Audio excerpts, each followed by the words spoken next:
Había salido de otra que tenía 180, que a su vez salió de otra que tenía 230, que a su vez salió de otra que tenía 400, que a su vez salió de otra que tenía 500. ¿Y qué había entonces 1500 años atrás, antes de la Reforma Protestante? Mire a la historia. No pude rehusar la evidencia histórica frente a mí. La única iglesia que podemos señalar históricamente, desde que Cristo el Señor la fundó, hasta 1517 que Lutero la dividió, pero aún hoy, 2000 años después, esa única iglesia subsiste de manera especialísima en esta Santa Iglesia Católica.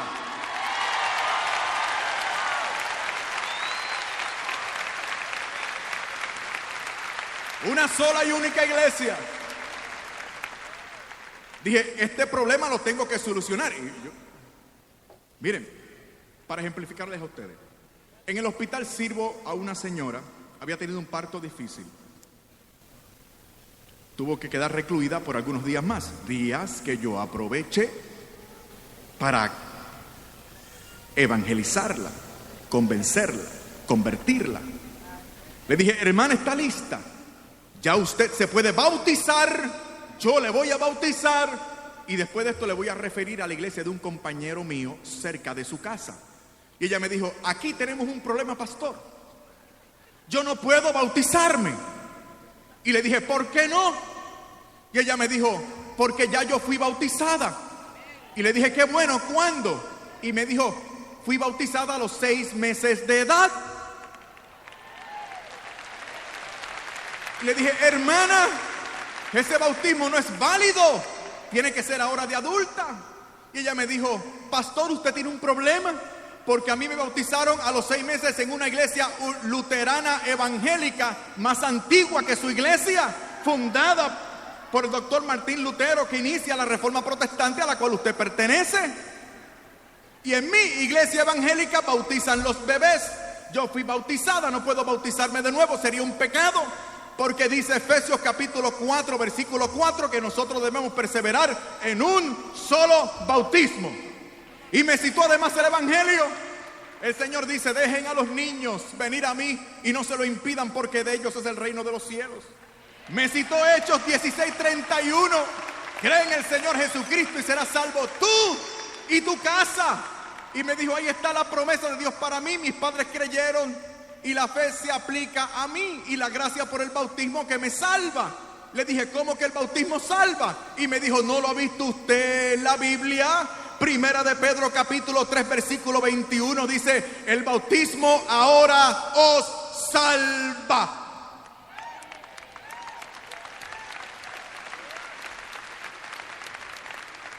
O sea, la doña tenía textos para contradecirme a mí.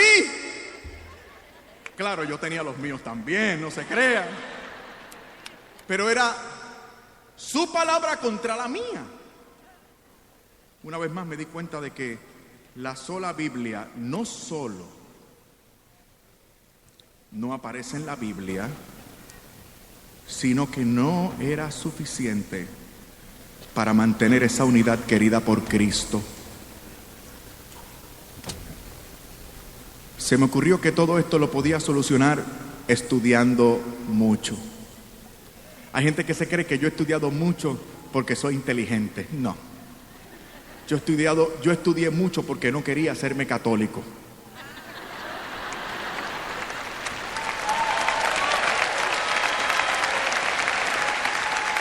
Y fueron los estudios, el mecanismo que utilizó el Señor para hacerme católico. Pero no soy inteligente. Inteligente fue la mujer que me precedió en el uso de la palabra, porque ella se dio cuenta, atendió la voz del Señor, aceptó la revelación de Cristo en su vida y se hizo católica en tiempo récord. Mi proceso de conversión fue un proceso de 5 años. Me da vergüenza admitirlo, pero yo he venido aquí a decir la verdad. Mi proceso de conversión fue un proceso de 5 años de resistencia al Espíritu. Y decía una y otra vez, Iglesia Católica, no, jamás, en la vida, Imposible, no puede ser. Esto lo soluciono yo con la Biblia, profundizando en la Biblia. Y entonces decidí estudiar mucha teología y mucha exégesis bíblica. Me matriculé en el Seminario Evangélico de Puerto Rico, una excelente escuela teológica, con excelentes profesores en Biblia y una biblioteca monumental. Allí me matriculé y el primer semestre tuve que hacer un trabajo sobre Primera de Corintios capítulo 1, versículos del 10 al 16. Pero para eso tuve que estudiar toda la primera carta del apóstol San Pablo a los Corintios. Descubrí algo similar a lo que yo estaba pasando. El apóstol se resiste a la división entre los cristianos.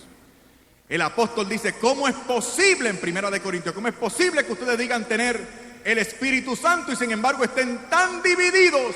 Es imposible tener el Espíritu de Dios y estar divididos. Y tenía sentido para mí y a la vez me escandalizaba. ¿Cómo es posible que digamos nosotros tener el Espíritu Santo y sin embargo estemos tan divididos? ¿Cómo es posible que hay católicos que digan tener una experiencia con el Espíritu Santo y que esa experiencia con el Espíritu Santo los saca de la iglesia? Eso es atentar contra la misión del Espíritu Santo, que según el apóstol en Primera de Corintios capítulo 12 versículo 13 dice que hemos sido bautizados en un mismo espíritu para conformar un solo cuerpo. Si el Espíritu Santo te está hablando para que te salgas de la iglesia, ve tú a saber qué espíritu es el que te está hablando. Pero el Espíritu Santo de Dios no saca gente de la iglesia. El Espíritu Santo de Dios conserva la unidad del cuerpo de Cristo. Y como me pasó a mí y le pasó a mi esposa, mete gente en la iglesia.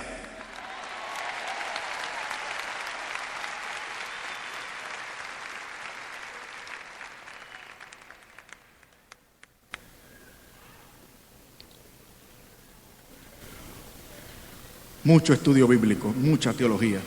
Me voy a circunscribir al Evangelio según San Juan para avanzar. En el Evangelio según San Juan, capítulo 14, versículos 25 al 26 y capítulo 16, versículos del 12 al 15, el Señor habla poco antes de irse, da como su testamento y dice, voy a parafrasear: yo me voy, pero no les dejaré huérfanos. Yo rogaré al Padre y el Padre enviará en mi nombre un consolador, un paráclito, un acompañante. Y llama a ese acompañante en el capítulo 16 el Espíritu de verdad. No de las verdades, no de las opiniones, sino el Espíritu de la verdad, que es el Espíritu Santo. Y dice, y el Espíritu Santo que va a enviar el Padre en mi nombre, les mostrará, les conducirá a la verdad completa. Escuchen bien, el Señor se va, pero va a enviar el Espíritu Santo, y ese Espíritu Santo iba a seguir mostrando a la iglesia, revelando a la iglesia toda la verdad. Y yo decía, pero si Jesucristo es la verdad en persona, ¿para qué yo quiero otra verdad? Pero el Señor ha dicho, después de mí me voy, viene el Espíritu, y el Espíritu sigue revelando, sigue mostrando. Y la pregunta que se me ocurrió fue, bueno, pues entonces el Señor no miente, el Señor siempre dice la verdad. Fundó una iglesia y dio a esa iglesia la plenitud del Espíritu Santo para que se mantuviera enseñando lo correcto y profundizando y definiendo la verdad. La pregunta fue, ¿dónde está esa iglesia? ¿Cómo se llama esa iglesia? ¿Y dónde está la plenitud de ese Espíritu Santo? Por primera vez en mi vida se pasó un letrerito en mi frente con la frase Iglesia Católica.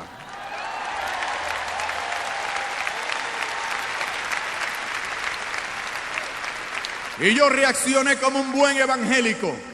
El Señor reprenda al diablo. Mire qué Iglesia Católica, jamás. Esto lo resuelvo yo con profundización bíblica. Y seguí con Juan. Estoy haciendo un estudio exegético completo de todo el Nuevo Testamento, pero ahora estoy concentrado en San Juan. Capítulo 17, versículos del 18 al 23, pueden seguir leyendo hasta el 27. Esto es importante.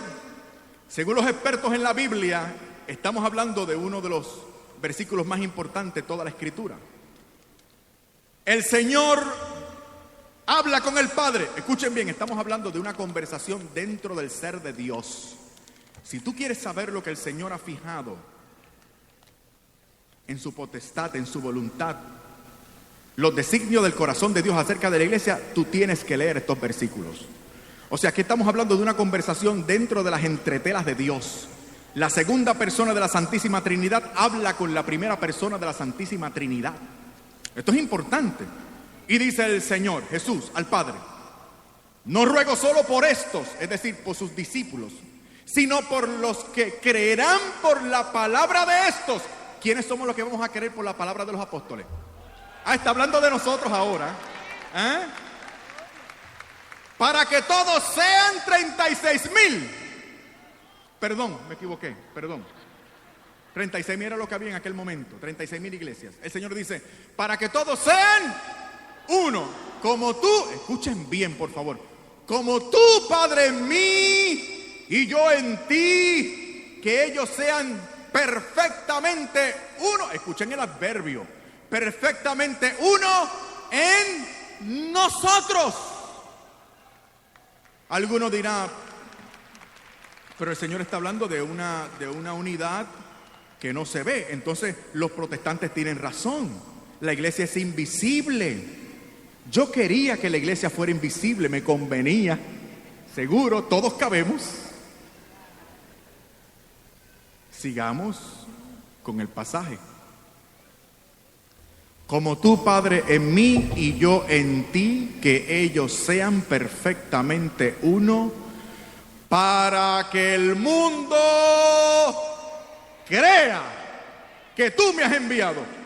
El mundo tiene que ver la unidad, palpar, corroborar, contactar, darse cuenta de la unidad del cuerpo de Cristo, ver con los ojos, para creer que el Padre ha enviado al Hijo. En otras palabras, la iglesia de Jesucristo es una iglesia visible. Que a otros le convenga es invisible, es asunto de ellos.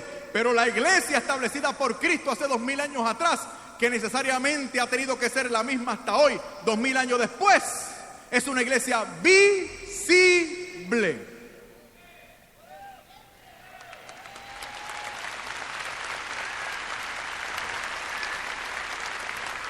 Y es una iglesia con poder. Efesios 1, 22, 23 dice que la iglesia es la plenitud de Cristo. Efesios capítulo 3, versículo 10 dice que la multiforme sabiduría de Dios se manifiesta en y por la iglesia. Efesios capítulo 3, versículo 21 dice que a Cristo se le da gloria en la iglesia, que según 1 de Timoteo capítulo 3, versículo 15, es la columna y el fundamento de la verdad. Señoras y señores, esta es la iglesia de la Biblia.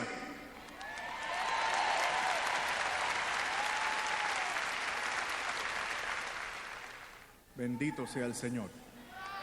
Bendito sea su santo nombre. Que viva la Iglesia Católica. Que viva el Papa. Que viva María. Que viva Cristo sacramentado. Alabado sea el Señor. Aquí hay poder. Bendito sea el Señor.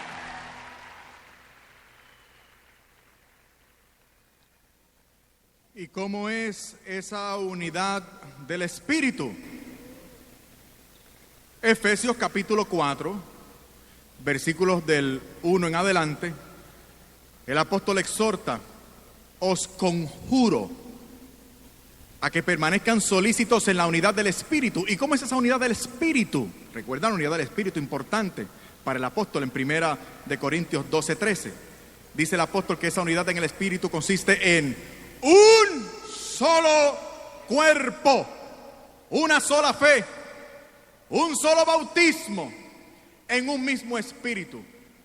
Descubrir la unidad de la iglesia y descubrir la visibilidad de esa iglesia y descubrir que esa iglesia es necesaria por el solo hecho de haber sido instituida por Cristo. Pero yo quería que esa iglesia fuera la mía. Yo no quería que esa iglesia establecida por Cristo era la iglesia católica, porque si era la iglesia católica, entonces yo tenía obligación de permanecer, de pertenecer a ella. Y yo no quería la iglesia católica. Nunca había sido católico en mi vida. Se me había instruido